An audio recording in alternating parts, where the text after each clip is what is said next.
Okay, it's 5:30 p.m. Good evening and welcome to our April 13th, 2022 Board of Douglas County Commissioners Business Meeting.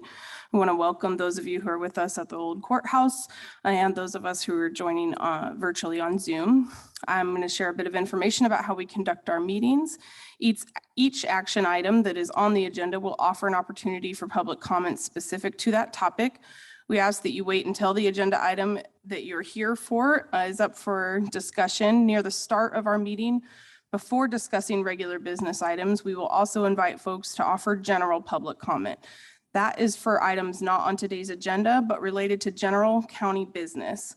We do expect that general public comment is specific to general county business and not specific to anything that is on the agenda or about other bodies of government. All public comments should also be directed to the county commission specifically. We will hear from folks who are in person with us first and then online commenters. If you're joining us on Zoom, please plan to use the raise your hand function when the time comes and staff will call on you and unmute you one at a time. All public comments, both in person and online, will be limited to 3 minutes and staff will help give you a countdown for that time. And we ask the speakers give their full name and Douglas County residents for meeting minutes. The county does reserve the right to mute or remove any speaker from the meeting who is vulgar, rude, or inappropriate. And on that note, we'd like to suggest that before we begin our meeting, that the commission have a little bit more conversation about how we define what is vulgar, rude, and inappropriate, and our right to remove speakers. Just a few more technical notes. If visual aids are being used during the meeting, the presenter will share their screen for any online participants who are listening. If you do not have a computer, smartphone, or tablet, you will not be able to view those, but the materials are published on our agenda online for your reference. Presenters will be made panelists and unmuted by staff as each agenda item comes up, and we ask that presenters stay muted when not talking and also introduce themselves each time they speak for the record and meeting minutes. A recording of this meeting will be available on our website and YouTube after we adjourn. Before we get into proclamations, just wanted to open up a conversation amongst commissioners about those comments that we always open our meetings with about how we kind of run general public comment and public comment for our agenda items and what is appropriate for public comment. I was not here at last week's meeting due to being unwell. We did have a disruption to that meeting because it became from watching the meeting after the fact, it became difficult to hear conversation amongst commissioners or move forward with the business meeting due to some comments from the gallery after public comment had been closed. And I've also witnessed some very directed comments that I would consider vulgar with explicit language and swearing directed at both commissioners and officers in the room. And I do not believe that that's an appropriate use of public comment time in our meetings. So I just want to be explicit about that's my position. And we do reserve the right to mute somebody and remove somebody from the room if they cannot keep those comments appropriate and targeted to the commission about county business without the use of vulgar language and without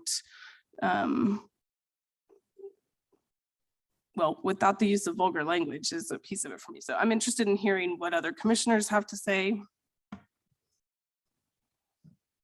So it's very important to me that we preserve the ability of the public to provide public comment and that they have the ability to share ideas with us, thoughts with us about county matters. I do think it's a reasonable expectation that they refrain from profanity during that time, especially any profanity directed at people. And I would be comfortable saying that if we have members of the public who cannot keep their comments just to public comment. And if they feel like they must have an outburst that is not involved with public comment, that we would ask those people to leave. This is Commissioner Portillo. Commissioner Reed and Commissioner Kelly, I really appreciate you opening up this conversation. And I just want to echo what Commissioner Kelly said. I think that being disruptive isn't helpful to our meetings, and directing profanity at individuals, particularly when you're directing profanity at public servants who are here to be supportive of the work that we're doing. That is a reasonable line for us to say it's time for someone to exit the meeting.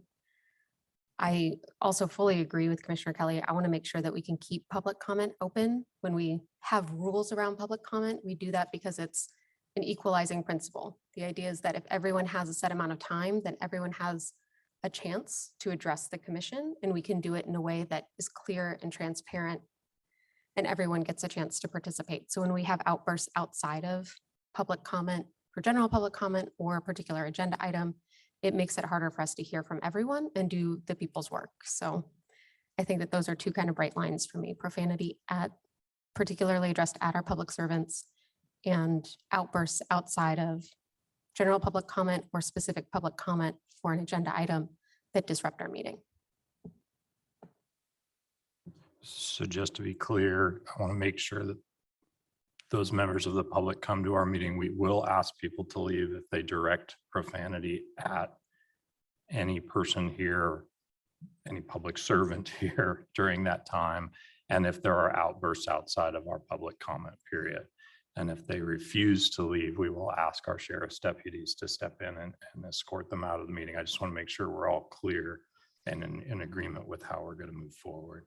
Yeah, I appreciate that summary, Commissioner Kelly, and I do agree with that. I think that that's the explicit instruction. I would like to add, or I guess explore, if in a profanity as well as name calling, directed name calling at individuals in the room, be it commissioners, staff, or court security deputies that are here, is not appropriate and is a bright line for me as well.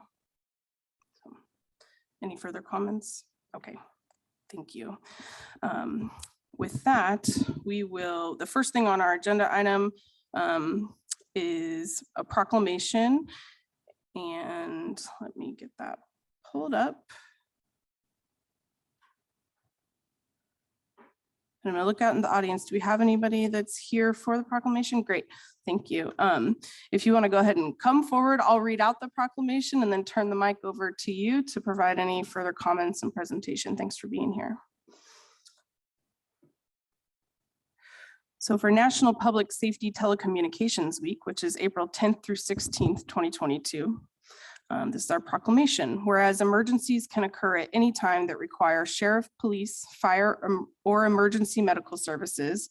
And whereas when an emergency occurs, the prompt response of law enforcement, firefighters, and paramedics is critical to the protection of life and preservation of property. And whereas the safety of our deputies, police officers, and firefighters is dependent upon the quality and accuracy of information obtained from citizens who telephone the Douglas County Emergency Communications Center. And whereas public safety dispatchers are the first and most critical contact our citizens have with emergency services. And whereas public safety dispatchers are the single vital link for our police officers and firefighters by monitoring their activities by radio, providing them information and ensuring their safety. And whereas the public safety dispatchers of the Douglas County Emergency Communications Center have contributed substantially to the apprehension of criminals, suppression of fires, and treatment of patients. And whereas each dispatcher has exhibited compassion, understanding, and professionalism during the performance of their job in the past year, now therefore be it resolved that the Board of County Commissioners, Douglas County, Kansas, hereby proclaim the week of April 10th through 16th, 2022 as National Public Safety Telecommunicators Week, and joins in honoring the men and women and all those whose diligence and professionalism keep our county and citizens safe. Adopted this 13th day of April 2022. Tony? Thank you. Good evening, commissioners, administration, staff, and the citizens of Douglas County. I want to thank you for this opportunity to highlight the great work that our telecommunicators have accomplished this past year. Tony, can you get real close to Oh, that sure. mic? It's real hard for people to hear you out in the, yeah. Maybe Thank that's you. better. Yeah, maybe tilt it up just a little bit. Like you're on that headset, you know so well, right? There Super, we go. Thank you. I have a few comments, then I would like to ask Robin Krutz, our administrative officer, to share a piece that exemplifies daily life in the Emergency Communications Center. Every day, our telecommunicators touch the lives of our community. It may be a parent that has lost a child, a loved one that is having a medical incident, a visitor to our community who has no idea where they are, or that they were going to have an emergency in a strange place. But there is one common thing in all these situations. They know who to call for help. They call 911. Using the technology that surrounds them, the determination and compassion to help, and at times the toughness and grit to stay the course through the toughest of calls, everyone who calls 911 gets the help that they need. In every situation, both emergency and non-emergency, they get this help from 911 emergency dispatcher who picks up the line. In the last year, our communications center received approximately 40,000 911 calls for service. These dedicated individuals made sure that 100% of these calls were answered within 10 seconds, surpassing the 90% benchmark set by the National Emergency Number Association. These calls and self-initiated activity accounted for over 100,000 law enforcement calls for service and over 17,000 fire medical incidents. To my staff, it takes a unique type of person to perform the truly heroic task of working in an emergency communications center. I have the privilege to lead this agency and work with so many amazing people who make up the Douglas County Emergency Communications Center. I'm proud of all of you and want to say thank you for all that each and every one of you do to ensure that our citizens and agencies are safe.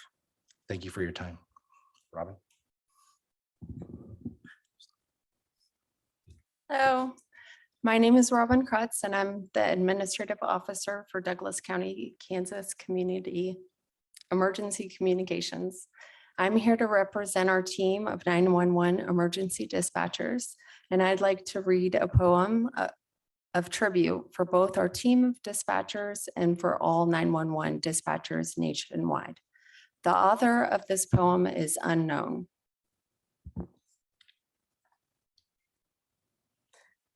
The sheriff looked at his plan for the sheriff's office and said, I need someone to watch over these deputies. So the sheriff hired a dispatcher. The sheriff said, I need someone that will get up before dawn, be away from home for half the day, miss out on family life, work a 40-hour week in 3 days. So the sheriff hired a dispatcher. The sheriff said, I need someone who will answer 911 lines, deal with rude people, ask all the right questions, call all the right people, and document it with speed and accuracy. So that sheriff hired a 911 dispatcher.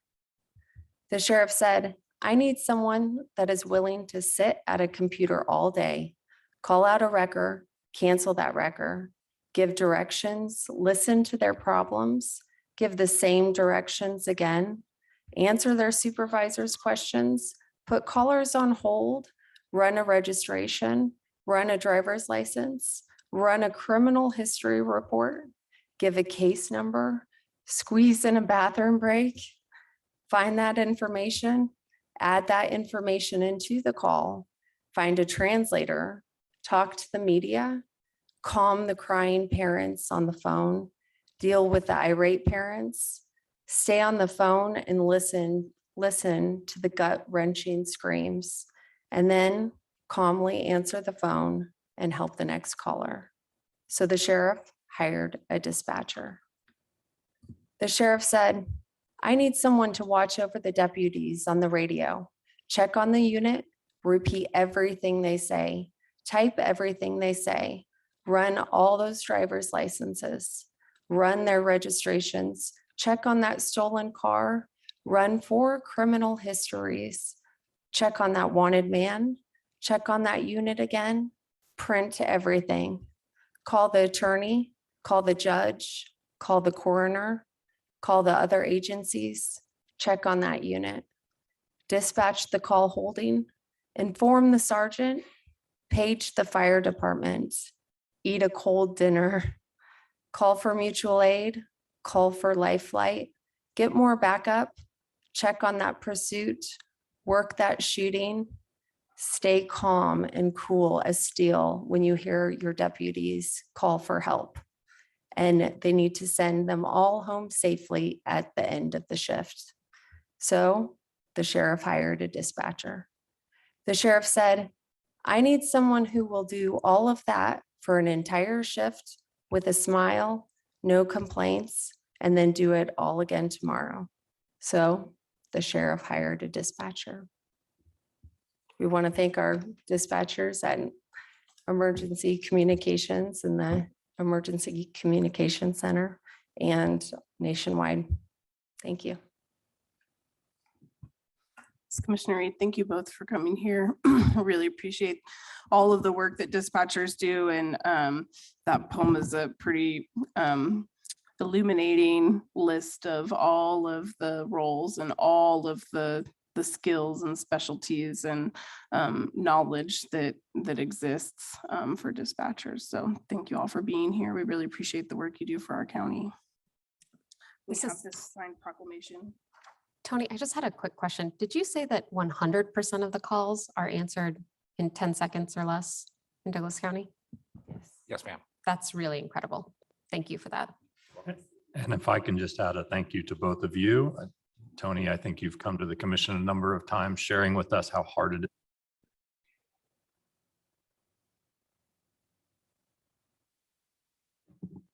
And I think it is a real tribute to your leadership, both of you, and your management that we're fully staffed and are meeting those markers of excellent service. So thank you very much. Thank you both again.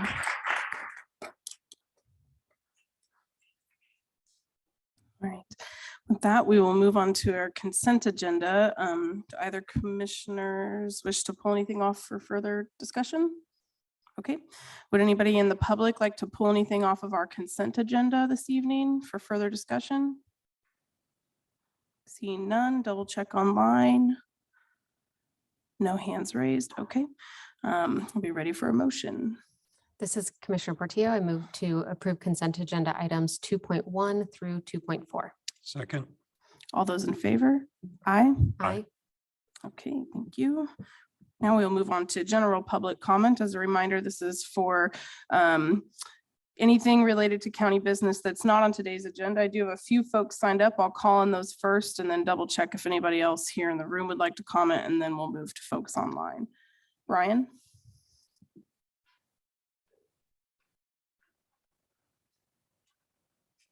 My name is Brian Connor. I live here in Lawrence, and I want to open by commending Commissioner Kelly and Commissioner Reed to have the maturity and decency and respect for the speakers that just gave this presentation on this award by spending the vast majority of your time and activity actually looking at them while they were doing their stuff.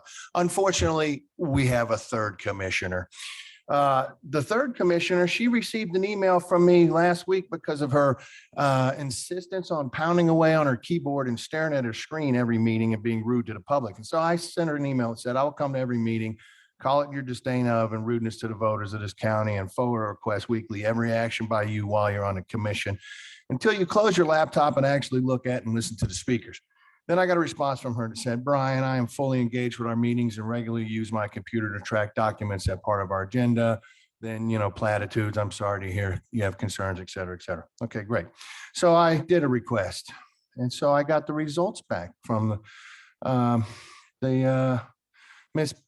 Plinsky sent me an email with some information from the county council regarding my request. All right, so the council open records provides generally blah, blah, blah.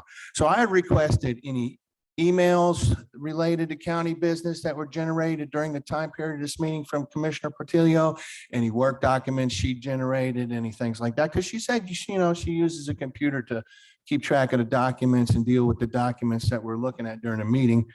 I guess she has computer challenges because it seems to take an inordinate amount of our time during meetings to do that for simple documents that we have.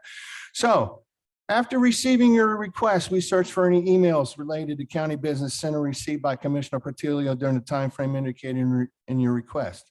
We located no such responsive documents. All right, and then it talks about some more things related to specific law, and it says, Douglas County does not have any record which would indicate emails, documents, reports, briefing, proposals, and any other work products reviewed by Commissioner Portillo during the time frame identified in your request. So that starts to cause me to believe that you're actually working, that my original supposition was possibly accurate, that you're actually spending your time in this meeting working on work products and things related to your other job, and therefore possibly defrauding the county and the taxpayers of this county by working on their dime for another employer. So Ms. Plinsky, Ms. Britt, and whoever else might need to hear this, we're going to go through this process again this week. And we're going to request all the work documents, and we're going to find the work documents that are not on Commissioner Portillo's computer because she's not doing anything relative to work documents and emails related to county business in this meeting. And we're going to do that again the next week and the next week until hell freezes over. Please Or she stop. Your time is decides up, Brian. to be Brian, polite to the your time is people up. and actually engage with the people who are up there speaking and not be rude and disdainful. to the Yes, I am. Brian.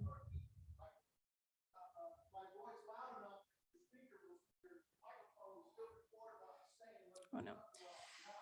And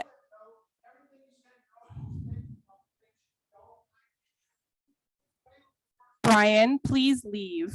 Also, I know that you know how to pronounce Commissioner Portillo's last name because you've been here a number of times. I've heard you pronounce it correctly. Please do not mispronounce her name. It is Commissioner Portillo. You know what you said. Please leave. Have a good evening. Next public comment is from Justin.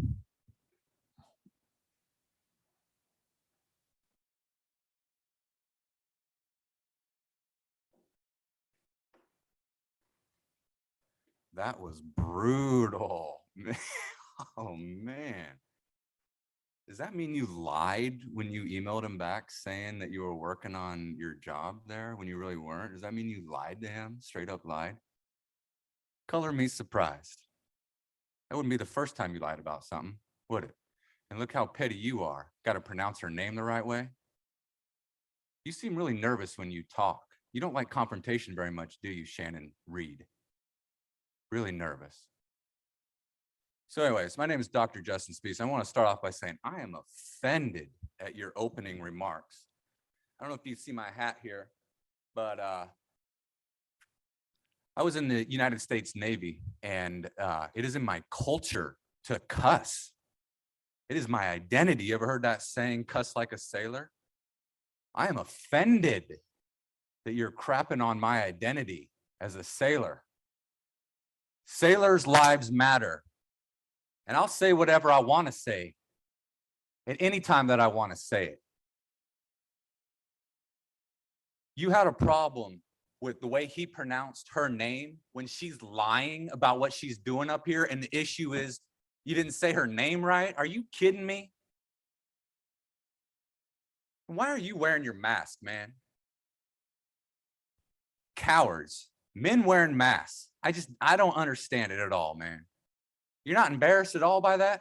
Justin, direct your comments at the county commission only.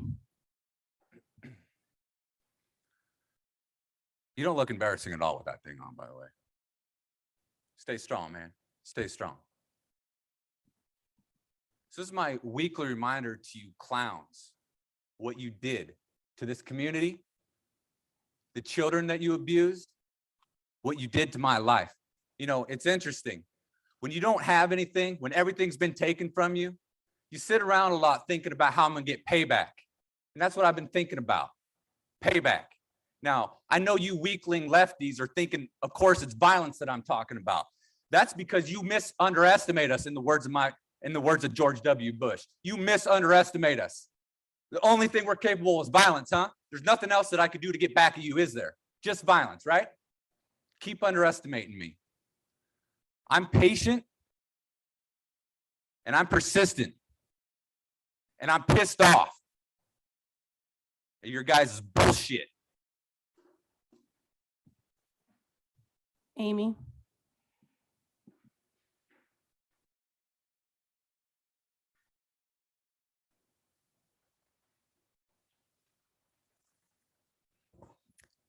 Hi, my name is Amy Boffman. I'm a Douglas County resident. I'm here tonight to remind you that there are a substantial amount of people in this county who won't comply with any of your medical mandates. I want to make sure and reiterate this because I've heard of several universities around the country reinstating the mask mandate. The masks are not worth the trouble. If folks want to wear them, they are perfectly able to do so without you telling them. I would hope that after the last couple of times you tried to force these on us, you learned that they are actually terrible for our kids. If you reinstate this for the county, obviously, the schools will force our children to wear them, and this is unacceptable due to the fact that we now know they cause so much harm academically. Also, a reminder, we have immune systems and we need to come across germs to build up immunities to them. It's very normal and natural, unlike vaccines and masks. Both of those are child abuse, since children aren't even at risk of having bad reactions to COVID, and I'm guessing any other man-made bioweapons coming from the powers that be. Remember to take your vitamins, D3, C, and zinc, and get good sleep, drink lots of water, and eat a healthy diet. And you can be proactive and not have to be scared. Thank you. Thank you, Amy. Sue?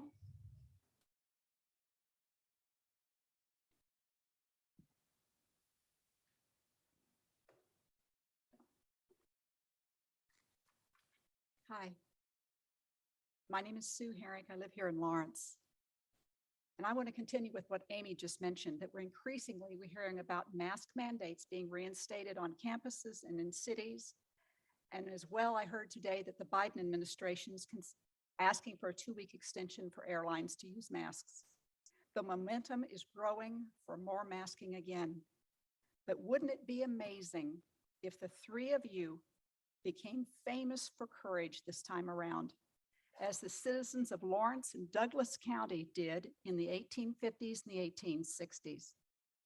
Our town and county became the foundation for freedom then.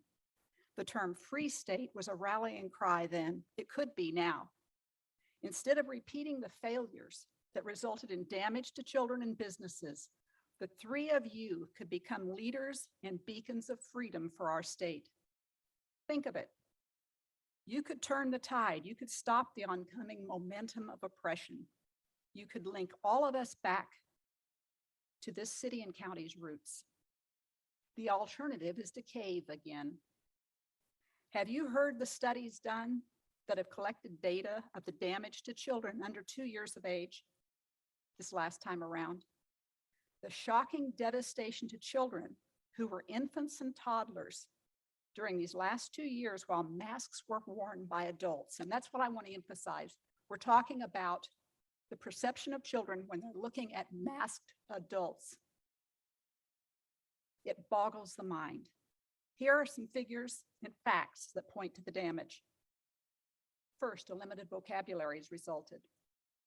Second, a lack of response to facial expression. They can't see your face, they can't learn. Need more time and help with self-care. They can't tell time. Fewer are toilet trained and ready for school as a 4-year-old. They have delays in crawling and walking.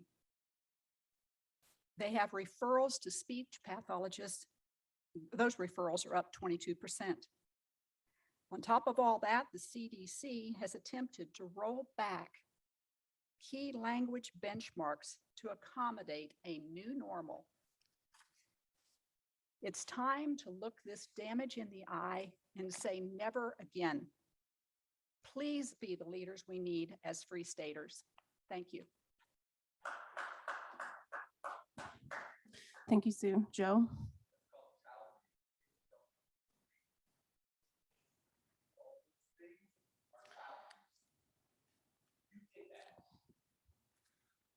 My name is Joe Herrick, and I live here in Lawrence. I would like to share a few numbers from your government, my government, the VAERS report. The COVID-19 shots, 26,396 deaths. That compares to 9,619 deaths for all vaccines combined for the last 32 years. Does that mean anything to the commissioners?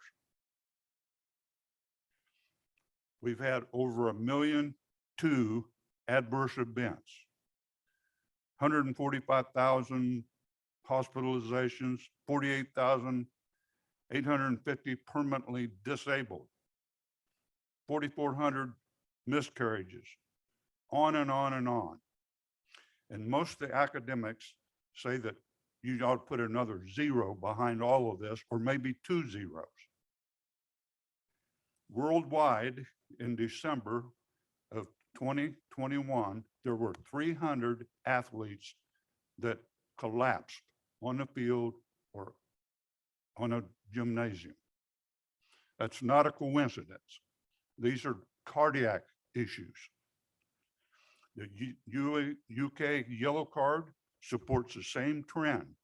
In Canada, they are saying that the fully vaccinated are 4 times more likely to be infected by COVID-19, 1.5 times more likely to be hospitalized, and 2 times more likely to die.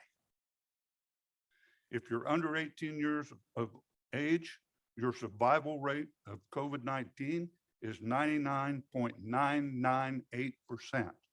And still, we are pushing the vaccines on our children. It is not anything that's going to ever affect them. I don't understand why we are promoting a vaccine for a kid when the masks have already done all the damage that needs to be done to these children. We each have a choice. We can either know that the face masks don't work, and in fact, they're detrimental, or we can take the opinion that we have here in Douglas County.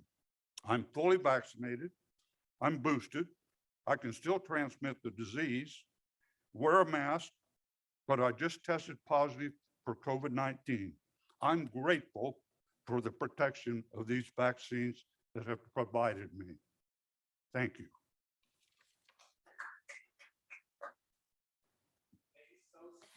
Is there anybody else here that would like to provide general public comment? Have a good evening, everybody. Jill or Sarah, is there anybody online? Thank you. We'll move on to our regular agenda. Item 4.1, request for financial support for Juneteenth celebration. Sarah? Commissioners, we've got representatives from the Juneteenth planning celebration here to present present a little bit more information about the event that they're planning and a request for the commission to support the event. I'll just turn it over to you. Good evening, commissioners, everyone in the audience. My name is Janine Coulter. I'm the president of the Lawrence, Kansas Juneteenth organization. And I'm going to talk a little bit, and then Marcus is going to talk a little bit. I'm a Lawrencian, and I truly, truly love this city. I love the history. I love the diversity. And with our organization, we're a young organization. We are a 501c. We are planning to have a Juneteenth celebration here, June 18th, 17th through the 19th here in Lawrence. We're going to start with the musical, a gospel musical. We're going to have a parade downtown. We're going to march down to South Park, where we can share oral histories, have a kids zone, have vendors, music, bring a community together. We're asking a lot of our social organizations to come out and share what their organizations are about. We want to collaborate. We want to build a community, a stronger community. We talk about Kansas being a free state, and there's a lot of rich history here. So we really want to share it with everyone and make it a lot of family fun. With that, there is a cost. We fundraised, we asked for sponsorships in order to achieve this goal. And so I stand before the commission today to ask for some financial support as well. It will benefit this community as a whole. Okay. Good evening, commissioners and public. My name is Marcus Logan. I've had the honor and privilege to be a part of the Juneteenth organization here in Lawrence for the past 5 years. We had 2 good years of celebrations at the Holcomb Park, but our pandemic hindered us to Zoom meetings for the past 2 years. Looks like we're able to have this celebration this year, and it will be the biggest that we've ever put on. As you can see, Juneteenth includes everyone. Even though it's about a certain group of individuals who are freed, we are here to include the entire community. At this time, we're working with organizations that have joined us to put on this great event. And as Janine has mentioned, we are here to ask for in-kind support to help us put on this lovely event.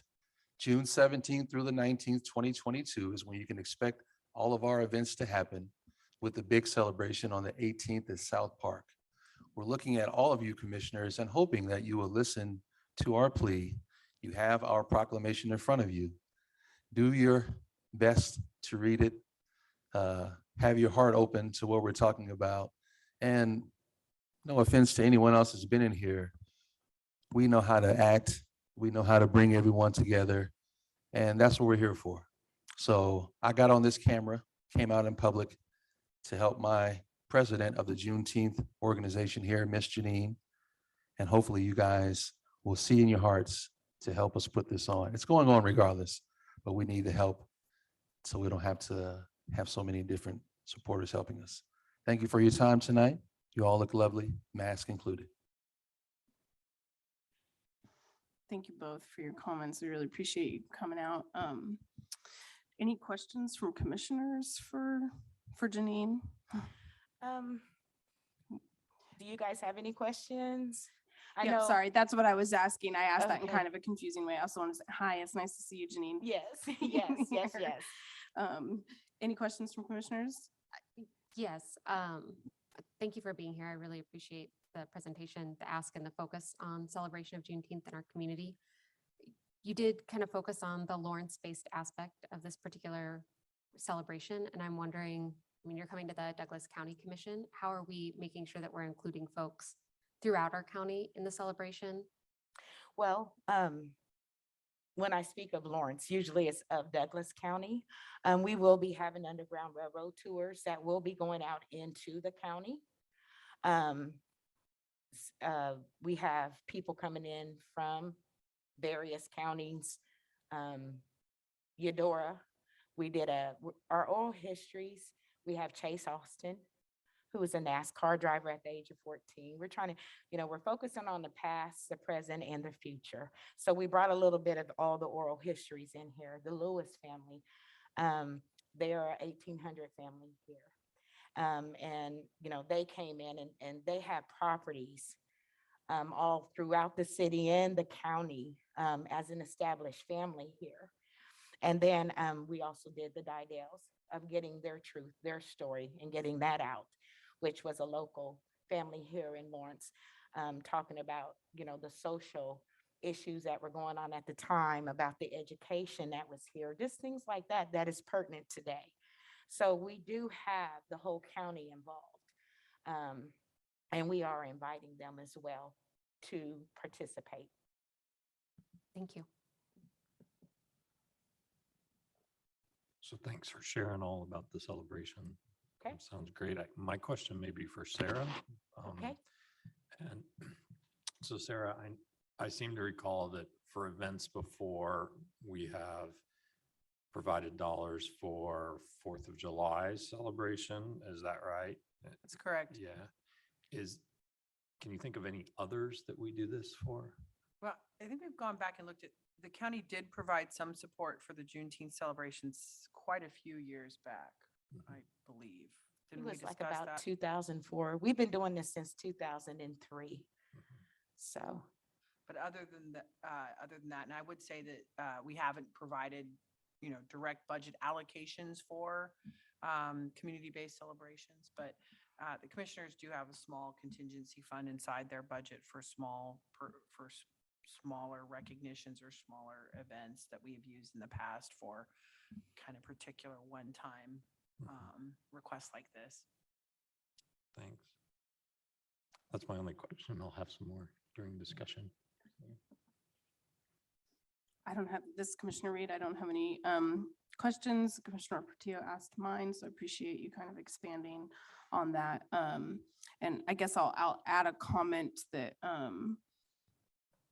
maybe you all are already in conversation with some of our heritage conservation folks, because some of the projects in years past, I'm not sure if the Juneteenth group has ever applied for projects, but I know there's been some project grants related that have been both local to Lawrence city limits, but also out in the county, such as I believe the Wakarusa Valley Museum has some history and cemetery plots out there. And I know that that's part of kind of what you all are getting around. So in case those connections haven't been made yet, I think that's a great county resource just for some additional programming and material support that might be. yes, relevant. I've heard that a lot this year about collaboration and trying to get, so we are trying to pull in just to see where people are, that we're not overlapping, doing the same things and stuff like that, but how can we support each other? How can we make sure that we're all working together? So Right, yes, and sharing those resources. And I Yes. mean, really just amplifying each other's Yes. events and the work that you're doing. I think is Yes. great. So thank you. great. We'll go ahead and open this up for public comment. I don't think there's anybody here in the audience with us that's for public comments, other presenters, anybody online with their hand raised? Okay, we'll close public comment on this item and bring it back for conversation. This is something I am interested in supporting. I appreciate the ask and that you made the request. I do think that it is this, the heritage of Black families in our community is a strong one, and it is a lot of undertold and untold, completely untold and unknown stories by many parts of our community. So I'm excited that you all have a real focus on the storytelling aspect of that and collecting oral histories. And I think that it is an important part of our county's history. And I would like us to support in a celebration of that. And, to Commissioner Kelly's question, I don't think it's a very common type of request that we get, but also not unheard of for community groups to seek some financial support for a community-wide event. So I'm in support of it and excited to attend it in June and see all of the work that you do. Thank you. Yeah, Ginny, I appreciate our visit on the phone about it. That was very helpful to me. And Marcus, it's great to see you. Thank you for being here. I'm very supportive of the event. I've attended the event. It's a great event. My question around past funding is, it seems totally reasonable that you would come to us asking for this. It's not common, but it's totally reasonable considering there's other events that we had funded in the past.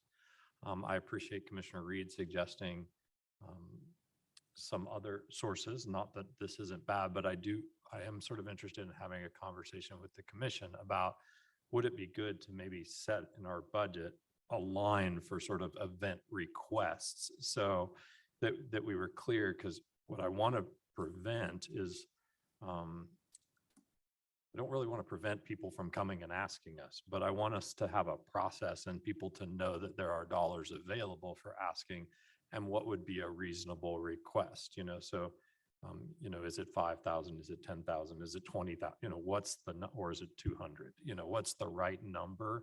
And whether we think Heritage Conservation Council is the right place to put that, or whether that's with the commission, and just sort of have some more discussions about process and how to set those dollars aside, because that is a little unique for us. very supportive, happy to vote for this, but I think that would help the community sort of know that that's what we're setting these dollars aside for.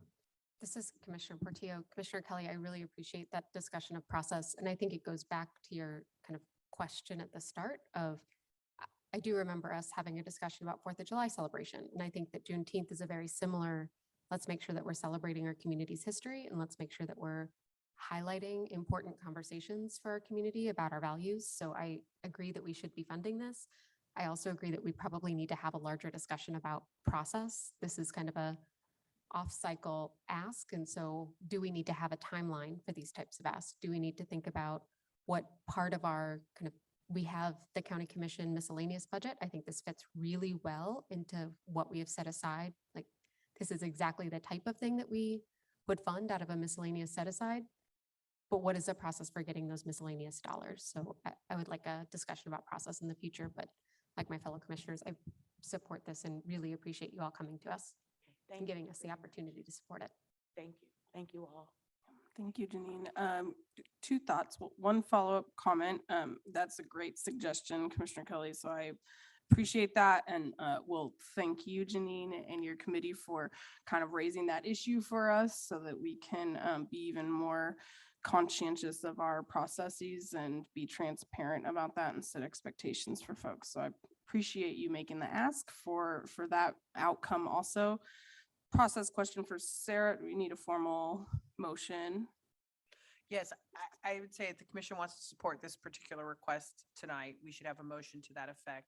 I have as staff the note that we want to talk further about what kind of process and system we want to use in the future for this. So I think as staff, we can take it back and I'll visit with, get some feedback and we can bring that back for further discussion in the future. Okay, great. Thanks for addressing that. How about a motion? Happy to make a motion to allocate 5,000 in one-time support for the 2022 Juneteenth celebration from the commission budget. Second. All those in favor? Aye. Aye. Thank you. Thank you guys very Thank you much. all. And we look forward to seeing you guys and you guys reading the proclamation that day at the event. Thank you so much. Fantastic. Thank you, Sarah. Okay. Thanks, y'all. Yeah. Thanks, y'all. It's enough Enjoy your outbursts. evening. She'll need to leave now. Have a good night, y'all. We'll move on to item 4.2. I'll just turn it over to Sarah to introduce this instead of reading words off paper. Thank you, commissioners.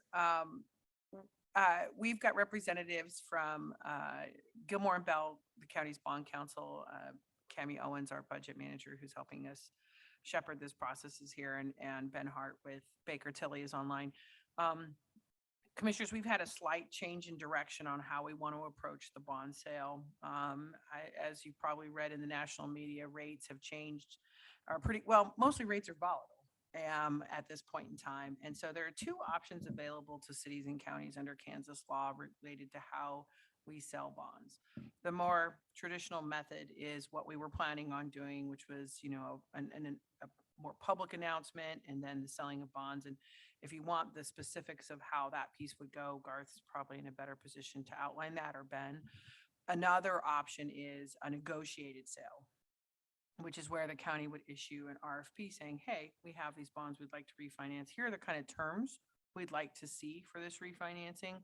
And then we send that out to selected banks. And then they provide a response. If they can meet that, great. If they can't, they can't. And then that's evaluated by our financial advisor and Gilmore and Bell, and then we make some decisions. The recommendation, because of the volatility, was to move instead to a negotiated sale as opposed to the sale that we had previously planned. We believe we can do this on the same timeline that we had planned for the previous bond sale. So I think that's also a factor as well, because we'd like to move as quickly as possible to get all this taken care of. With that, I would stand for any questions that commissioners have related to this change in direction. And I'd be glad to talk through a timeline of what happens next, or Garth is available as well to talk about that. Thank you, Sarah. It's Commissioner Reed here. I don't have any questions. I'm looking to Cammie to see if you have anything you wanted to add further to that. Okay.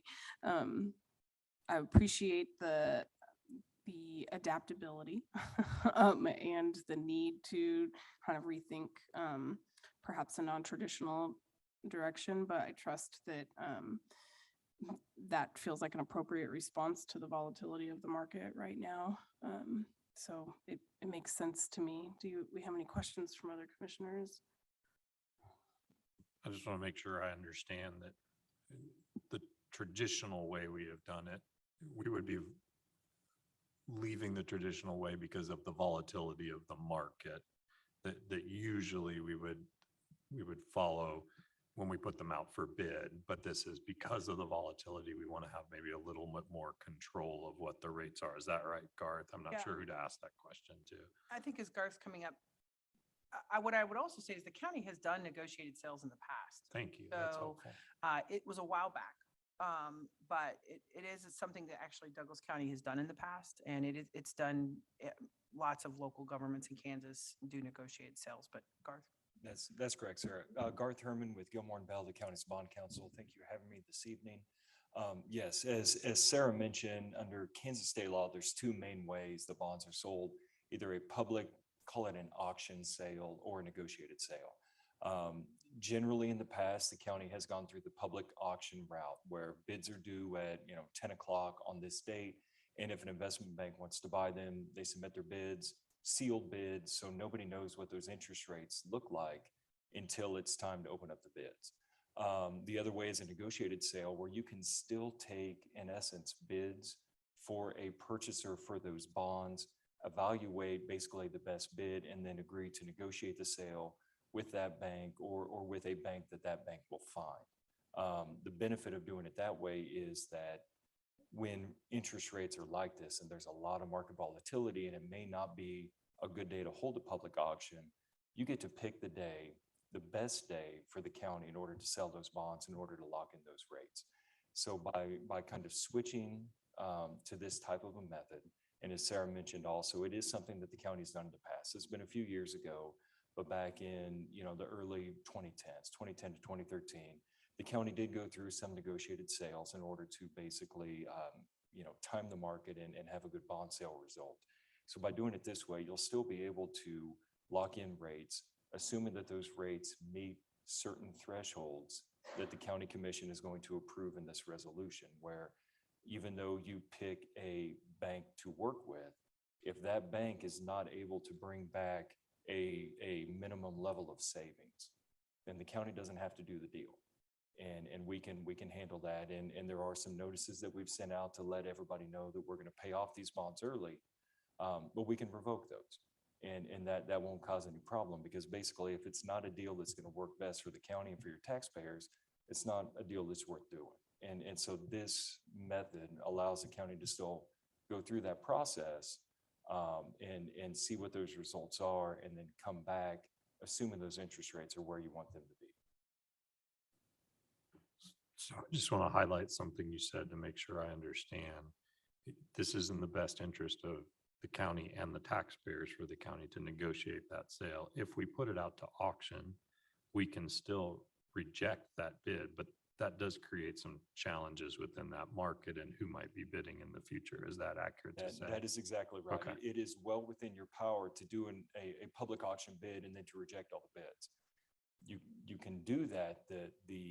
The potential downside to that may be the next time you go out to bid, those banks might say, well, the last time I did this, I didn't get it and they canceled it, so maybe I won't do it this time. So there is the potential for that. I don't know if that is a realistic possibility, but it is a possibility that by doing the negotiated sale, it avoids kind of having that conversation. Thanks. I would add too that, our financial advisor has advised that because of the county's strong financial position and other factors, the size of this particular, the fact that it's a refinancing, that it's not a new issuance, we are in really strong position with a negotiated sale to get very good rates for considering the volatility.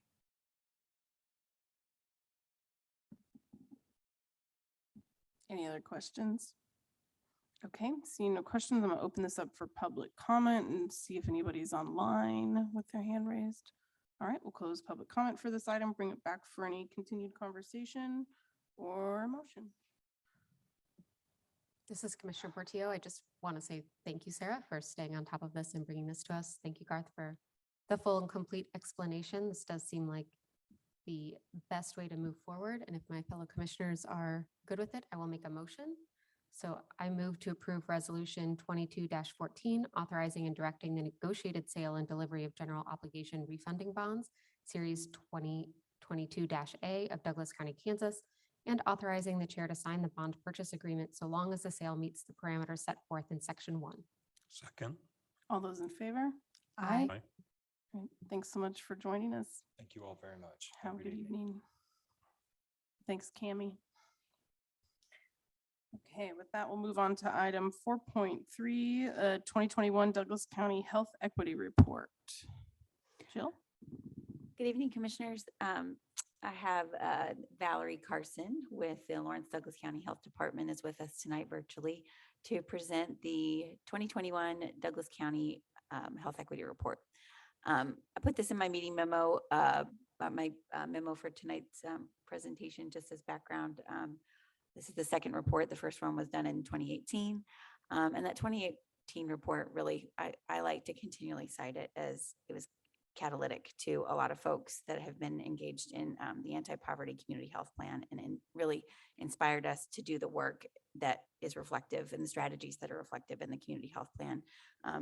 In particular, the explicit nature of the population of folks that we're trying to serve and making sure that we're using a racial equity lens to inform those strategies. That work continues. Valerie's been a tremendous partner in that work.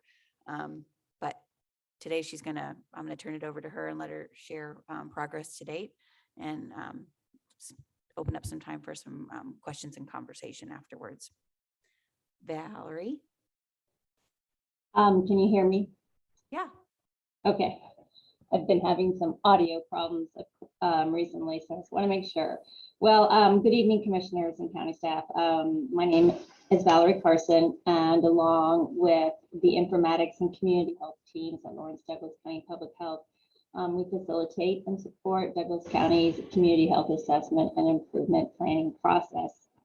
We are currently beginning the next community health assessment that will be the foundation for the 2023 to 2028 Community Health Improvement Plan, or the CHA chip, as people call it. And this new chip is created every 5 years and reflects the community's priority health and well-being concerns. And it purposefully pulls from multiple populations and perspectives. The chip is informed both by health outcomes and by the root causes for those particular outcomes. Douglas County is one of our key partners and provides leadership for both the behavioral health and the anti-poverty focus areas, as Jill alluded to. And that work that's led by county staff clearly reflects that you all understand that much of our health and health outcomes are really a reflection of those broader social determinants of health, those root causes that are foundational to many health outcomes and impact the health of community members. And they do so inequitably. So LDCPH recently released its second health equity report, which elevates where unjust inequities in health exist in this community. And it shines a light on those root causes of and those drivers of those inequities. So we thank you for inviting us here. I'm sorry that Sonia was unable to also join us, so you're just stuck with me. But we're going to share an overview of that report and discuss how as a community we can work together for change.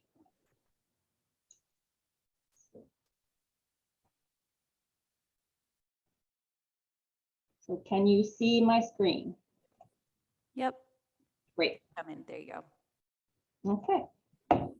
So let's make sure that we're starting with the same definition. When we talk about health equity is defined as when all persons in a community, regardless of their identity, can attain their highest level of health.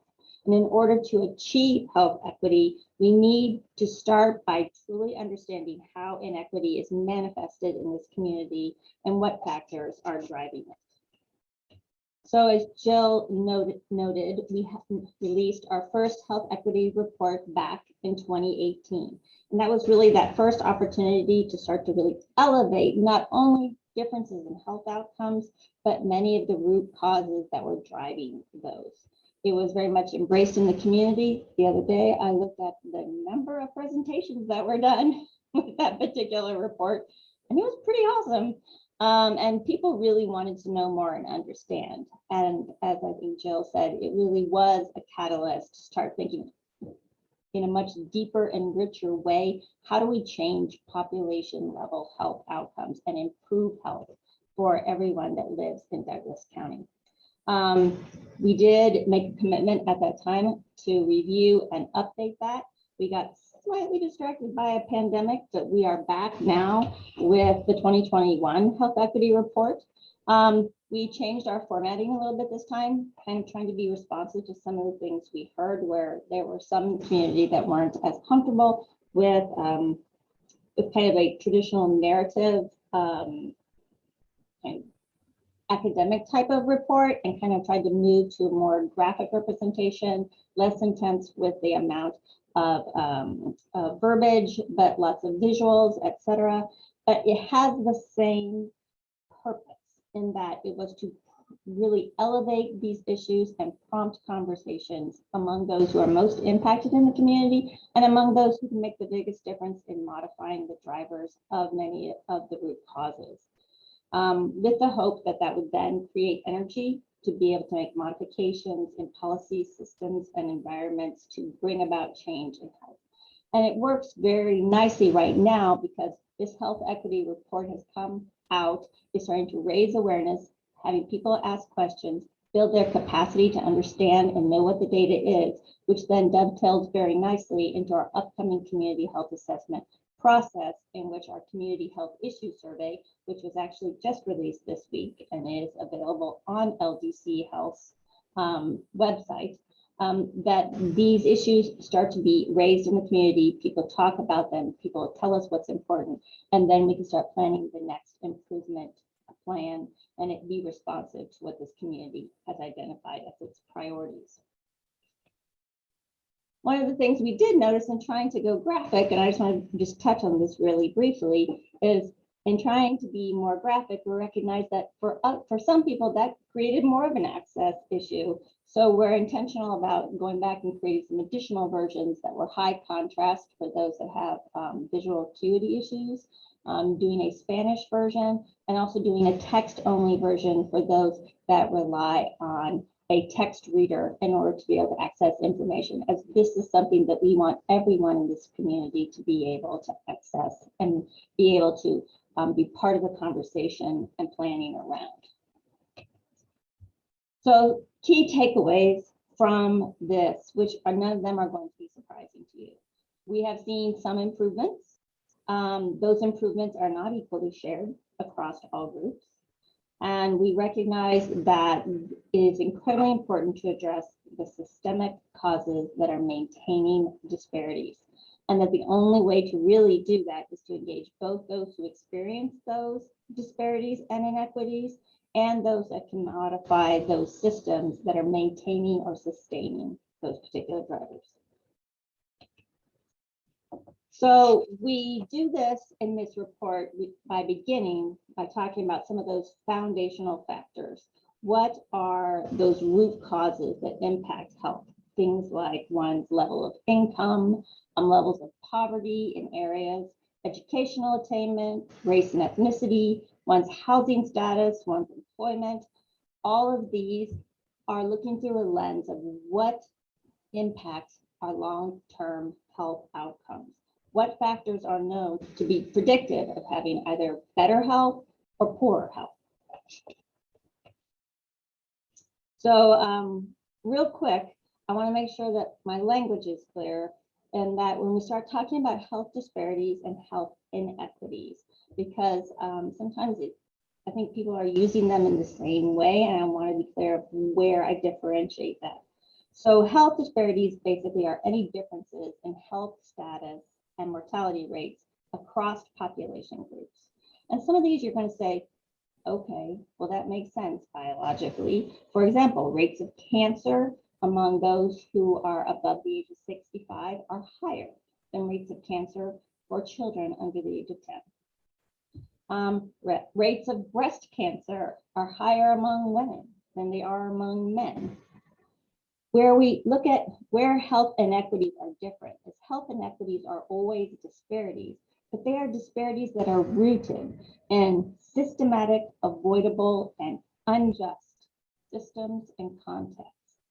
So in that case, to go back to some of the earlier examples, they are those disparities of the differences in mortality rates between breast cancer for Black women versus white women. Social inequities produce health inequities. And so we cannot address health inequities without addressing those root causes. I like very much the idea of when I talk about some of these determinants of health, I like talking about them as roots, because I think there's something, well, one, because I'm a gardener, so I think that way anyways, but part of it is because roots are things that often are largely unseen and often go unacknowledged. And because of that lack of acknowledgement, we often instead focus on kind of, as it were, the health outcomes themselves, the fruits or the blossoming of those different roots. And when we do that, when we focus on the outcomes, health outcomes, instead of the roots of what caused them and brought them into being, what that ends up doing is that the actions we think about doing are really focused on the individual or the individual's behavior. And the fact is that's insufficient to being able to make a difference at a population level and truly achieve health equity. We have to address the roots. We have to address those drivers and causes of those health outcomes if we're really going to be able to make a difference at a population level. So it is those broader conditions that are often called social determinants of health. They are the conditions where one lives and learns, works and plays that impact your ability to have health. I think in 50, 60 years ago, we would often kind of really focus on the individual and building the individual's abilities and skill sets to be able to live a healthier life. But we're really starting to understand in the last several decades that really much of our health is related to these broader contexts and environments around us and the opportunities within them. And those are things that we don't choose or act necessarily on. And if we don't look at the big picture, we really can't address the inequities in health that are experienced by groups and have been experienced for historically long amounts of time.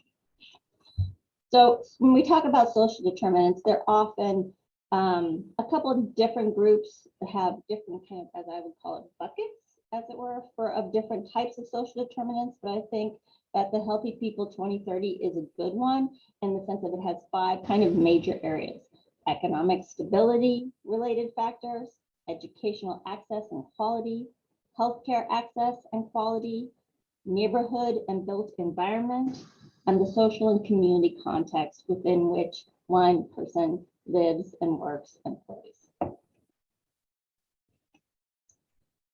So the fact is health outcomes can be examined across many different identities. They could be examined across gender identities. They could be examined across age groups, across income levels, across educational levels. But the reason that we have decided to focus very specifically on much of our analysis on race and ethnicity is because repeatedly, what we see is regardless of the impact on health for other identities, race and ethnicity are predictive of multiple population level health outcomes. And we recognize that to not focus on the implications of race and ethnicity on health outcomes is to ignore or minimize the deeply entrenched racism that has been experienced by individuals and communities in this country and their impact on our health. We also recognize is that once you get that there is an intersectionality for many things where, you know, it could be race and ethnicity and gender and education, and that those can be teased apart. But it becomes a little untenable to do a really deep dive into that in a report, but we are always looking at trying to understand the complexity of why do we see different health outcomes with different groups.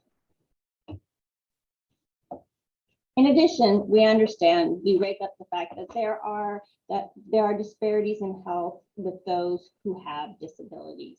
Those living with a disability experience inequitable health outcomes, in part because they experience similar challenges to other groups. Things like reduced educational and employment opportunities and fewer housing options. But there is nothing inherent about having a disability that should mean that you should have poorer health in and of itself. And the fact is that 1 in 9 Douglas County residents has a disability, and actually 1 in 2 people above the age of 75 have a disability. And as our community and our society ages, a greater and greater portion of our society will experience disabilities, and and if we don't address health inequities related to it, and that will mean more and more people will be in that category.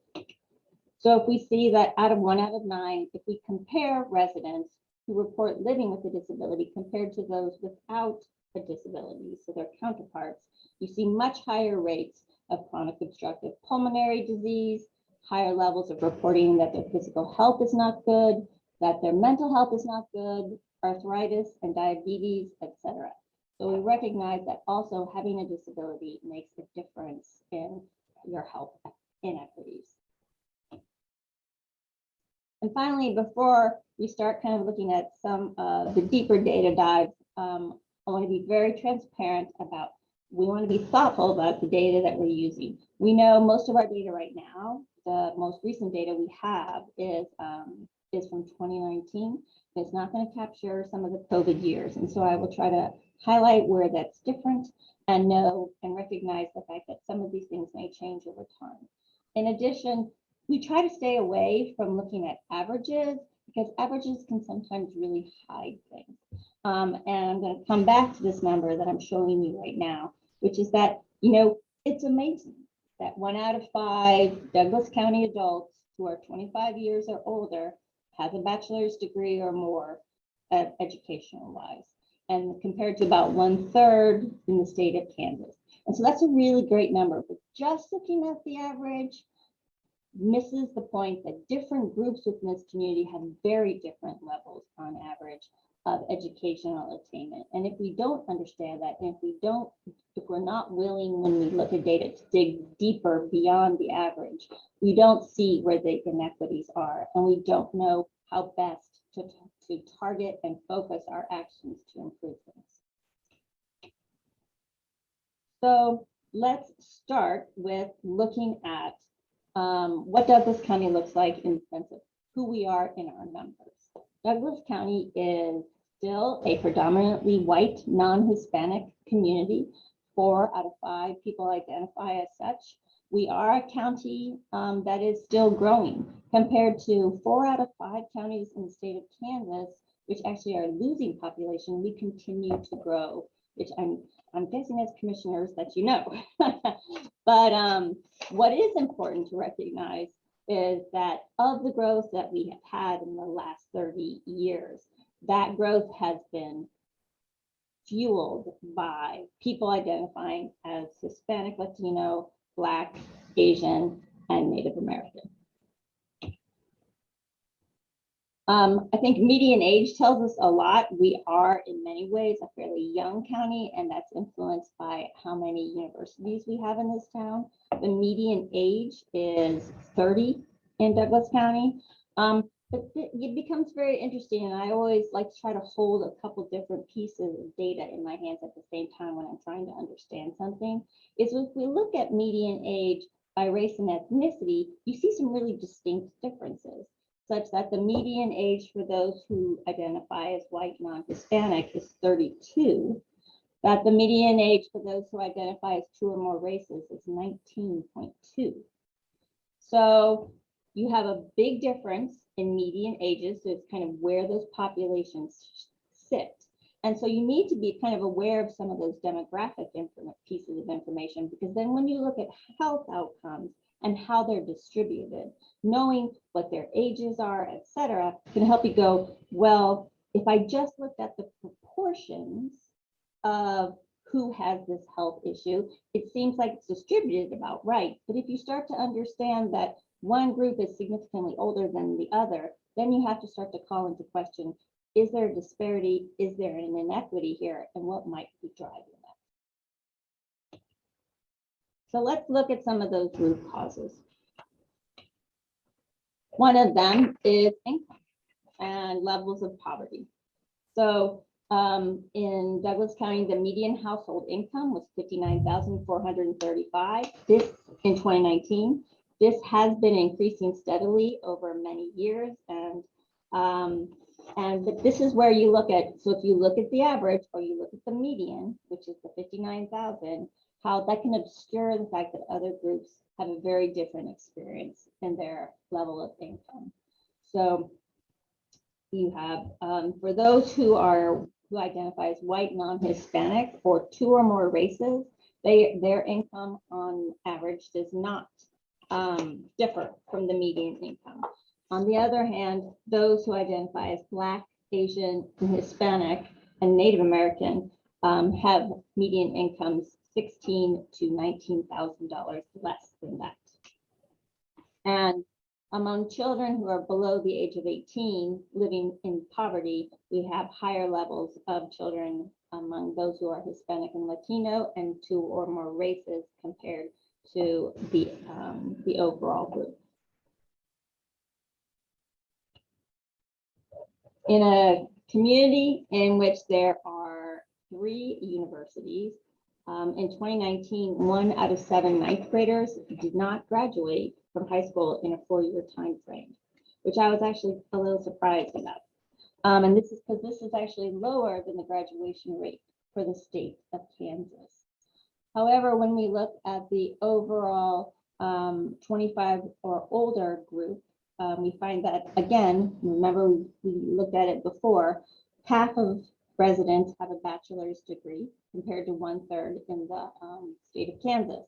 Yet you can see from this chart that it's really clear that 70% of those who identify as Asian have a bachelor's degree or higher, 50% for those who are white, but only 27% of those who identify as Black, non-Hispanic have a bachelor's degree or higher. And the other groups are somewhere in between 27 and 50%. And finally, one of the things that for me, I find to be really important in health is housing. I think housing is one of those really, really critical foundations to being healthy, because housing is not only about safety, but it's also a foundation for which you can get your education and you can be successfully employed and you can build your wealth. And so when we look at housing and it as a root cause, we are often looked at levels of being cost burdened. Being cost burdened means that you're spending more than 30% of your income, of your monthly income for your household. And inherently, if you're spending more than 30% of your income on housing, that leaves less money to be able to meet your other basic needs on a regular basis. And it surely leaves less money to be able to ever address when emergencies happen. And I can tell you, emergencies always happen. You just don't know when they're coming. Interestingly, I was surprised that levels of cost burden have actually fallen in this community since 2005. But regardless, Douglas County is still the 5th highest in cost burden renters in the entire state. In fact, 50% of renters here are cost burden. And the people who are most affected are those who are 18 to 24 and those who are above the age of 65. And we most often look at cost burden among renters because in general, not always, but in general, renters have less income than those who are homeowners. When we look at home ownership by race and ethnicity in this community, what we find is about half of those who identify as white and those who identify as 2 or more races as households were homeowners in this community, compared to 27% of Native American households. So I know that I'm going really fast, but is there a question thus far? Shall I just continue on and we'll ask questions at the end? I think you can continue. I don't see any questions yet. Thank you. Okay, thank you.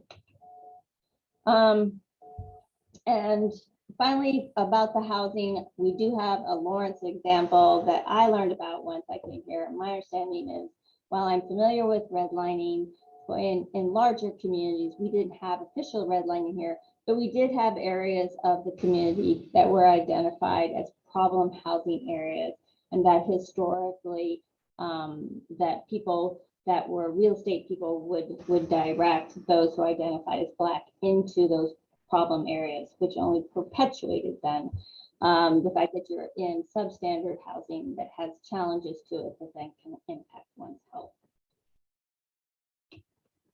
So if we look at health outcomes, and so then what are the results of these differences in root causes and drivers in the community that impact different groups in a different way?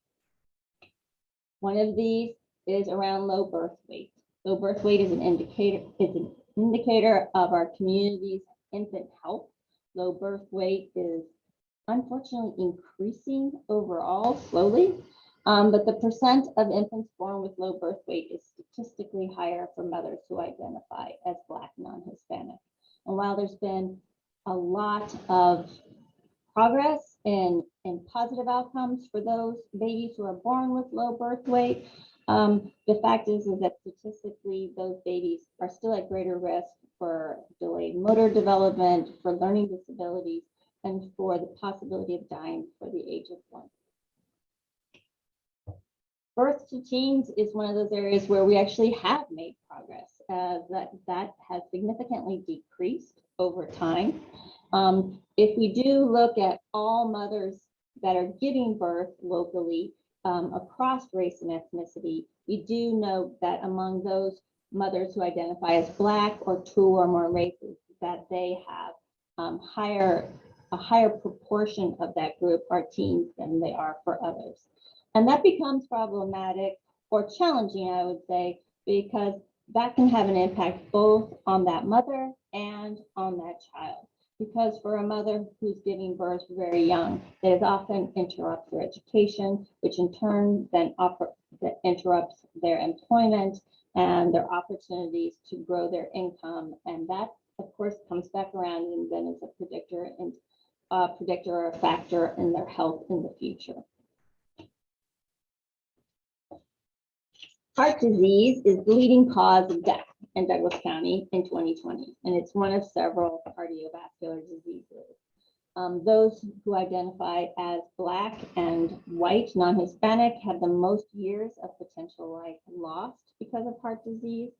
Hospitalizations are statistically higher for those who are identified as Black. And the reason that becomes important to look at hospitalization differences is because often when you end up hospitalized, you're often more advanced or severe in your illness, which then sometimes can lead to poorer health outcomes, in addition to greater economic burdens that go along with both hospitalization and the possibility of disability afterwards. When we look at diabetes was the 7th highest cause, the 7th leading cause of death in Douglas County in 2020. But actually, when it's age adjusted, the levels of diabetes have not really changed much across the last 2 decades as a whole. However, you can see very clearly here that this is highly variable by race and ethnicity, such that mortality rates were more than 4 times higher among those who identified as Black than the overall. So again, the average or the median can sometimes hide some of the differences across different groups. In addition, hospitalizations are statistically higher in the county than the county average for those who are Black.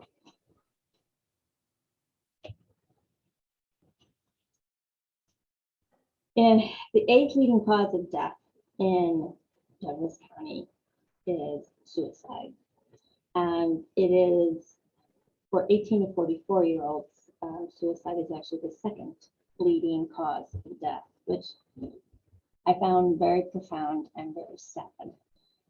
Suicide is more likely to impact white residents and those who are 18 to 44. And we're also seeing opioid overdose visits to the emergency department, which seem to be about the same for white versus white and Black residents, excuse me, but lower for the Hispanic population. Drug overdose deaths have been somewhat trending upward over time in Douglas County since 2006, although the numbers are relatively small, so it's really kind of difficult to determine whether or not that trend is a significant one. And finally, looking at COVID, one of the ways we tried to see if there were differences across different groups is we looked at cumulative COVID case rates, because the different groups are such difference in their sizes. The best way to do is get a rate per 1,000 of having COVID. And what we found was that in looking at those cumulative COVID rate cases, that residents who identified as Black, Native American, and white basically had about the same case rates for COVID, while those who were Asian had much lower. However, hospitalization rates by race and ethnicity were much higher in those who were identified as Native American than for other groups in the community. At the time that we published this, there were 132 deaths due to COVID. I think I saw today was either 137 or 138, I'm not sure. The majority of those COVID deaths, 9 out of 10 of them, were among white residents. But I think, again, if you hold the fact that as a median age, that's an older population, and those who are older were more likely to have severe disease and experience death, that's really not disparate, even though they make up 80% of the population. And finally, while we often talk about health outcomes, we talk about the amount of disease or the rates, and we talk about quality of life. The fact is that by race and ethnicity, sometimes it's truly about the quantity of life. If we look at overall life expectancy, it has been slowly increasing over time up to at the last, I think in 2019, it was 80.7. However, between 2011 and 2016, life expectancy among those who identified as Native American actually decreased. And to be very clear, while we have seen this upward trend as a whole and among several of these different groups, this does not include the COVID years, and we are anticipating that life expectancy will probably drop to reflect the last couple of years. Another way to look at life expectancy and how one's environment has an impact on that is to look at how life expectancy is different depending on where you are born. And it's interesting, if you look at life expectancy at birth across different census tracts here in Douglas County, what you can see is you have a range of almost 10 full years between different census tracts, even when those census tracts are actually adjacent to one another. And finally, in life expectancy, what we see is that it also can interact with other factors. So, for example, here on the left, we can see that if we look at census tracts and we look at who lives in those, if we look at those different census tracts and go, okay, what proportion of the residents who live on the census tract experience poverty, what we see is that as the percent of the population that is experiencing poverty in that census tract goes up, you see life expectancy go down. And as a flip, if for college education, in a census tract as a proportion of college-educated persons living there goes up, that life expectancy also goes up in that census tract.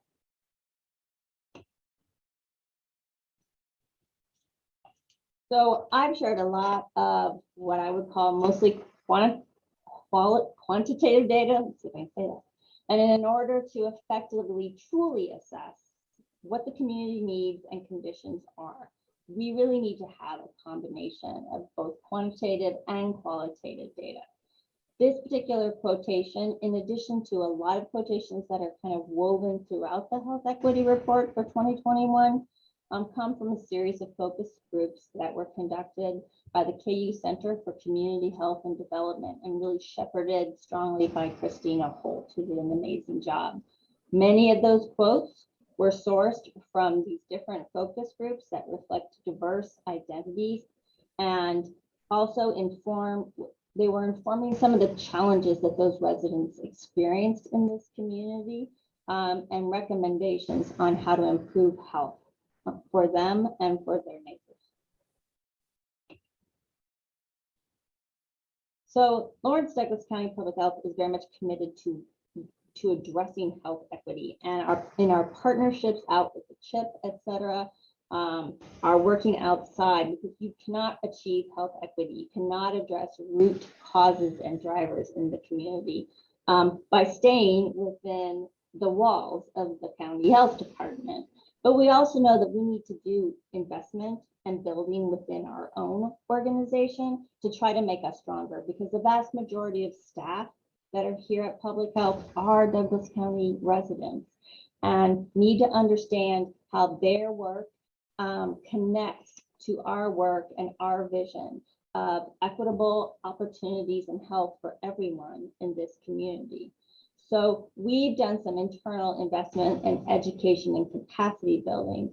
And like, for example, by creating a health equity action team that is our internal staff focus, that is working on issues around access and recruitment policies for workforce diversity, and doing assessments that are equity focused on changes in policies to see if they would inequitably impact either our clients that we're serving or our staff that are navigating our systems.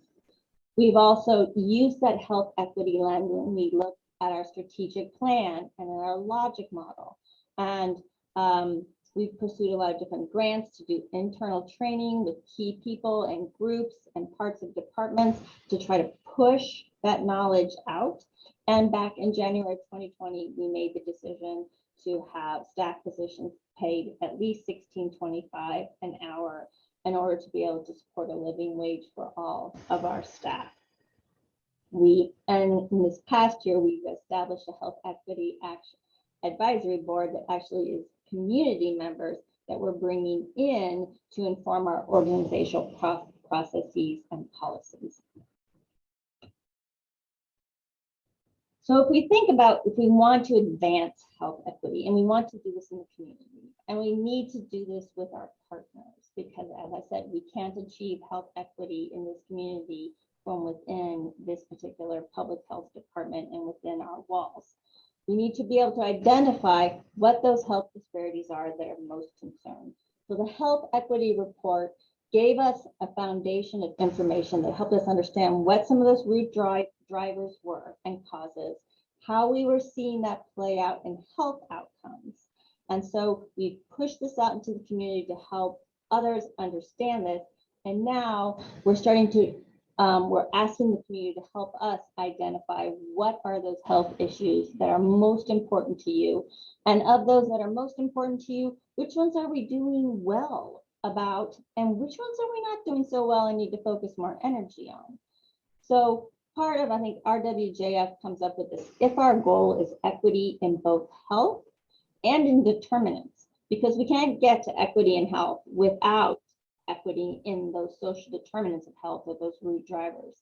We need to be able to identify what those important health disparities are, which ones people care the most about, especially people who are impacted by them, because they're going to be able to bring solutions and they're going to be able to bring the challenges that those disparities may cause. And then we need to identify, what do we need to change? And what needs to be different in order to modify those? Make those changes to those policies, those laws, those systems, those environments, those practices that would eliminate some of the challenges in those drivers, or at least modify those drivers and causes for those health outcomes. And then we need to be evaluating and monitoring to make sure that as we put those things into place, that they're actually making the change that we're hoping. And then we need to reassess again to see, are we making a change? Is it enough? Is it the wrong emphasis? Are there things that we're missing? Because this really is an iterative process. We want a healthy community. And the fact is that it benefits all of us if each of us are able to meet our maximum health and be able to be strong and thriving and engaged in the community, both for our economy and for our social context. And this is something that we all benefit from, and that's something we all really need to be invested in. As part of the CHIP, the areas that we focused in this past, I guess, 4 years at this point, are behavioral health, the housing, anti-poverty, and that healthy foods and built environment piece. And we are trying to watch what is important, to track those outcomes, to track our actions, to see if we're starting to meet them, and see if we're starting to move some of those health outcomes that are identified within these focus areas. With each of these focus areas, always looking through a lens of, is this equitable? Does this move us towards a more equitable system? Are different people and different groups being differentially impacted by our actions? And do we need to adjust our actions to make sure that everyone is reaching their full health? And on the Healthier Together site, you can see where achievements have been moved, where health outcomes have been moved, and where we're still struggling to be able to make a difference. But we are continuing to try.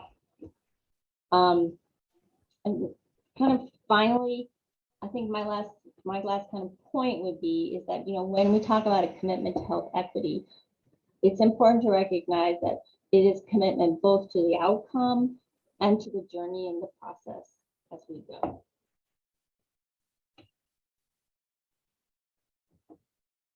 So my last couple of slides are really an opportunity for us to discuss, ask questions, and talk potentially about what in the report or this presentation made you thoughtful or made you think, man, we really need to move on that, or maybe you just want to say, who's with me, and work together with us on it. So I will toss it back to you for any questions, thoughts, or consideration. Thank you so much. This is Commissioner Reed. I really appreciate that presentation. Can I also ask you to stop sharing screen so we can see you again, please? Okay, there you go. Hi there. Thank you so much for that presentation. I really appreciate the approach of the report that you all produced, and think there's a lot of really great and digestible information. And I also appreciated the note towards the beginning about how you will be producing this report in multiple formats with accessibility in mind. So thank you for that attention to detail. I'm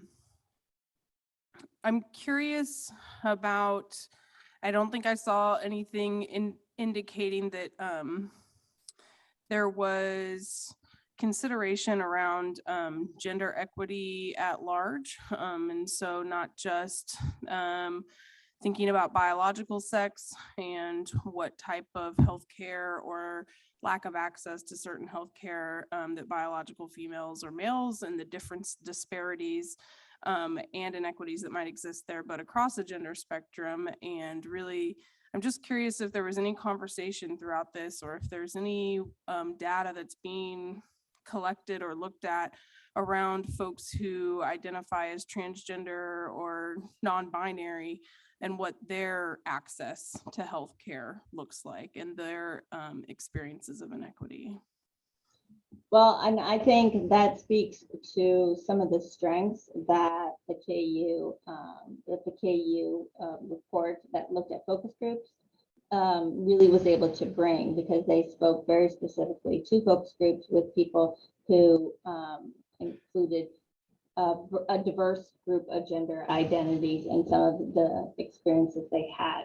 Where much of the quantitative data that we have and the sources that we have those from, their numbers are so small, relatively speaking, that there's really not a good data source for that group. And so that's why I kind of said that it was really important to be able to marry some of the quantitative data with qualitative data. And that was part of the work that Christina Holt did with the KU Center for Community Health and Development in those focus groups and her community voices pieces, because that was more of a qualitative, what kinds of experiences have you had, what kinds of challenges, et cetera. But being able to marry those with what data we have, I do think is the most strategic way to really be able to be responsive to the whole diverse population in Douglas County.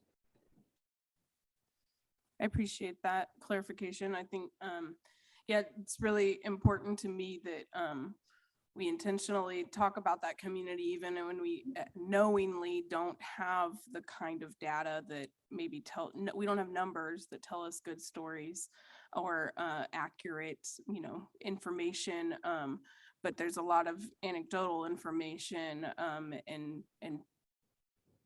common experiences that I am confident can kind of be derived from some of those conversations. So I'm interested in seeing that in the future. Like I'm always looking for some focus and some intentional acknowledgement that is another often underrepresented group of folks and identities that we have to speak about and consider those different experiences of. So I appreciate that clarification. One other question I had was, and maybe this is sort of along the same lines and there isn't great data, so to speak, about it, but just curious about any conversations around access to reproductive healthcare and different barriers to reproductive healthcare in kind of across the board. And so I'm thinking about, I'm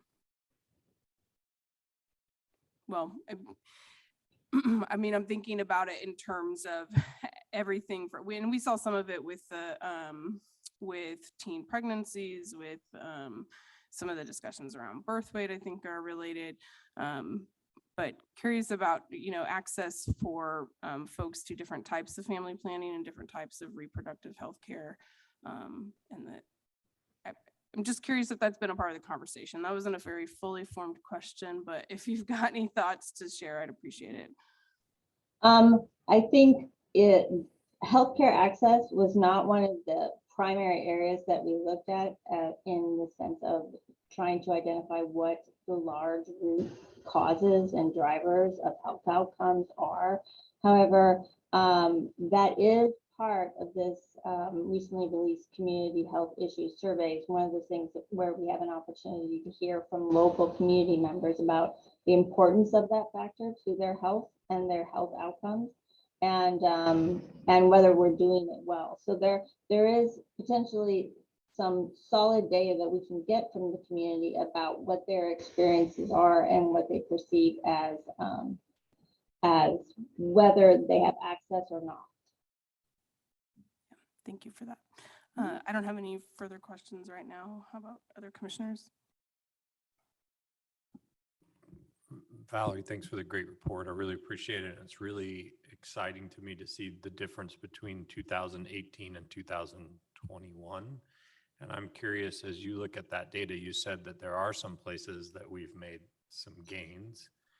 Has there been any analysis on if there have been gains, what policies, strategies were undertaken and that could be seen as a root cause for success, maybe, or something that we need to look at replicating?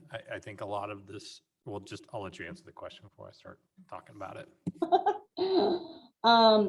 I'm not sure we could definitively say some of the changes are are because of specific things that were done here, but there are sometimes broader contexts. You know, I don't think, I can't imagine that there's not at least a correlation between the fact that teen pregnancies have gone down with the fact that contraception in general is more available.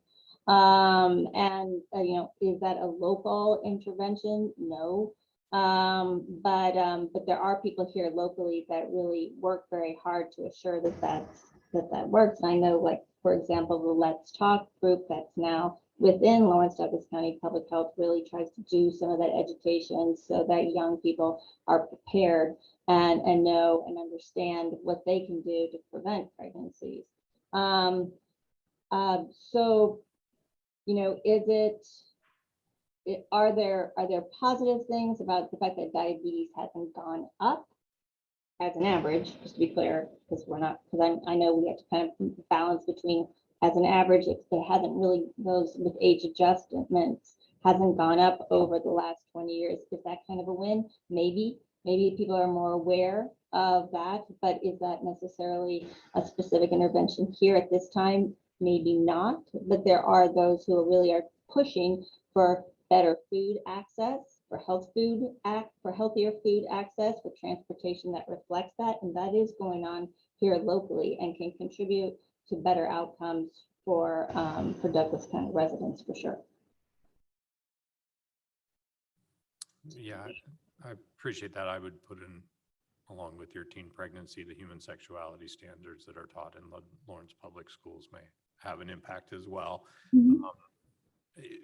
I think I would encourage a little more analysis there, because we have a lot of people who are working really hard in a lot of these sectors here and want to, it would be really good for us. I use this document a lot when I think about how to center myself around the decisions that we make.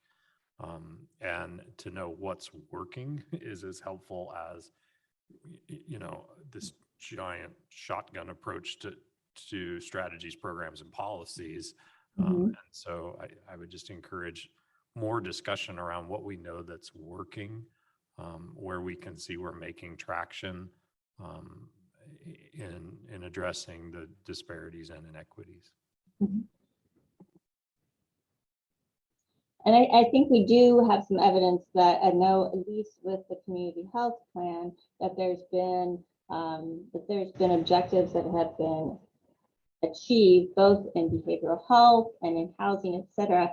The tricky part becomes if you're making modifications to those root drivers. So you think again about the plant or a tree, and you're down here with the root causes. It may take a while before you see evidence in above ground about whether or not that's made a difference for people's long-term health. But I very much I'll take into consideration what you're doing and try to think if I can work with some others to see if we can see some more short-term outcomes that we have seen from our interventions.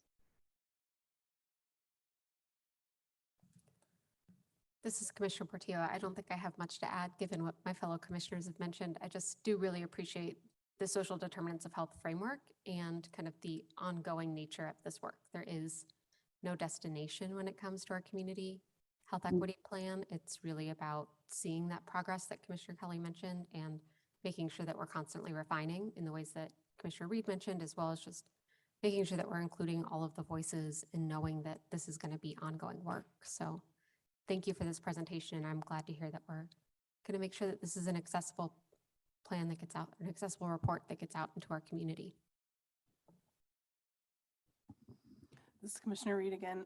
I did think of one more question, since you pointed out that in the behavioral health slide that suicide is the 8th leading cause of death in our county.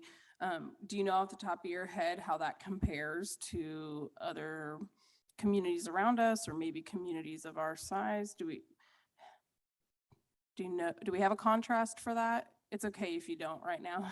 I don't, but that is definitely something I could follow up on. There's a couple ways I could look at it. I could look at it through counties that are about our size. I can look at it in counties that have like similar universities in them. So let me dig into that a little bit and see if I can find a compare and contrast. So that's a great question. I appreciate it. Thank you. Mm-hmm.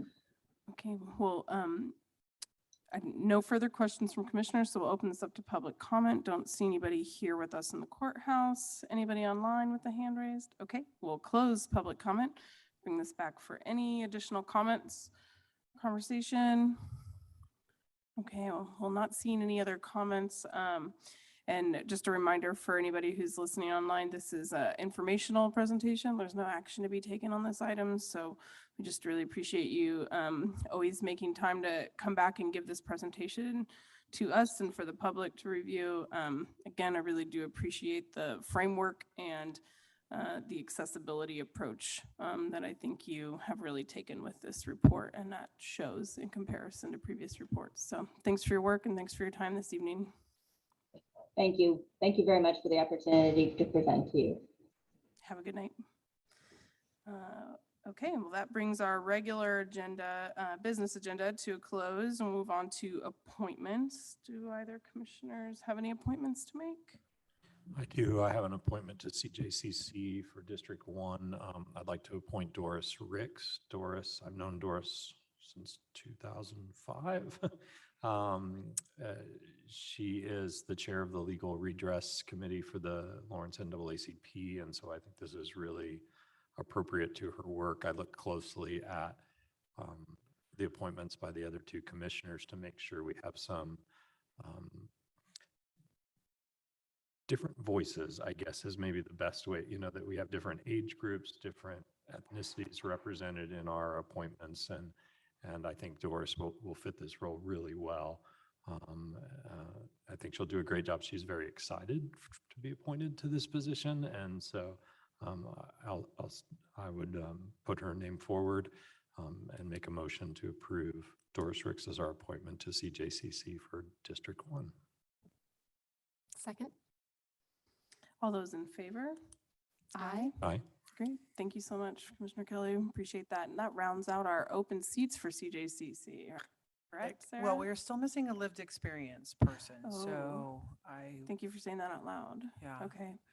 Commissioner Kelly, can you forward me I will get you information. Doris's information? But yeah, we are still looking for an individual with lived experience. So I know commissioners have put out some feelers, so I think it'd be something we should continue to really try to strive for. Yeah, we can talk about that. I have a couple who I talked to who I think may be good for that, and maybe at our next meeting we can talk about some possibilities there. Great. Thanks for that reminder. Sarah, do we have any other appointments to discuss this evening? Not that I'm aware of. Okay, well, let you move right on to miscellaneous. Commissioners, my memo is in the packet. The only item I want to call your attention to is the annual report for emergency management is included in there, and it's got a lot of really great information in it. So that, and a reminder that next week is our discussion on the solar text amendment. And so I'm going to try to do my best to keep that agenda as light as possible, or as many items on consent, so that we can spend a lot of time devoted to that issue. That's all I have. Any miscellaneous comments from commissioners? This is Commissioner Portillo. Just note that we had a really great CJCC meeting yesterday and started a discussion about juvenile justice. I really appreciate Judge Klepper for coming and being a part of that conversation, and Pam for kind of sharing what her office is doing.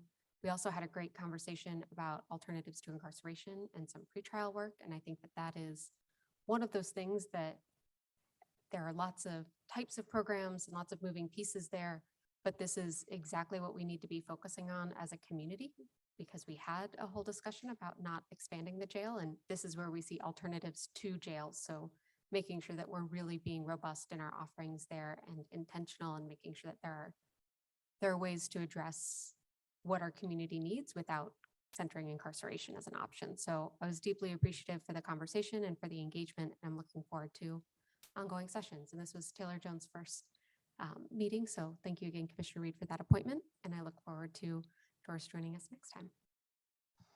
Thank you, Commissioner Portillo. It's Commissioner Reed again. Just to piggyback off that a little bit, I'm very excited to watch yesterday's meeting. I haven't gotten to it yet, but have it open in a tab. And sort of related to some of those topics, I spent the day in Topeka at the Kansas Mental Health Summit, which is the first such event that has been organized. It had been rescheduled from last fall, and It continues for part of tomorrow also, but lots of really great panel discussions and presentations related to how our courts and judicial systems are handling and responding to behavioral health, trying to build better infrastructure around that, looking at true diversion programs and alternatives to incarceration. And it was just really encouraging to hear those conversations happening on a state level, to know that well, all branches of government were represented there. We had the governor and both Senate and House leadership and Chief Justice kick off the morning. And then I believe representation from every judicial district was there. And of course, I felt proud, as I often do, of our community, because Douglas County was highlighted repeatedly throughout the day as really being a leader in this sort of work and really thinking about our courts differently, how our courts impact our community and what the community needs from our courts, and to have that conversation really focused in on the different ways that behavioral health and mental health crises are sort of touched by and impacted by all the parts of our legal system. It's just really encouraging to hear that those conversations are gaining momentum. And we had Judge Picorni was on one of the panels. Judge Simpson was there with us, Bob Trayansky and Jim Carpenter from the DA's office. So we had some good representation from Douglas County. I'm excited for hearing more tomorrow, and then most especially excited about sort of what follow-up conversations and intriguing opportunities that our sort of local contingency sees after that. And hopefully we'll see more and more statewide legislation that really supports those initiatives in the form of funding and policy that can make those things more possible across all of Douglas County and all of Kansas counties. I'm glad you're able to attend that. That's great. I would just share, we had a little celebration in this community on Sunday. A few people gathered here, and it was really nice of the University in Kansas to invite some county commissioners to participate. And we just want to thank them for that, and also thank the community for a really a nice celebration, and to all our first responders who are out there serving our community. We should be proud that we won the national championship, but probably just as proud of how we celebrated it. Commissioner Reed, I will add to that I did not participate in the parade, but have been extremely grateful for and impressed with all of our first responders and emergency management's coordination. And I think the city of Lawrence has really contributed a lot of great opportunities and events for the community to celebrate. So it was fun to watch that. There's still a special buzz and energy around the community that I think we're feeling, and that's been nice for the past couple of weeks. So appreciate that acknowledgement. Any further thoughts? Last minute ideas? Okay, with that, we are adjourned.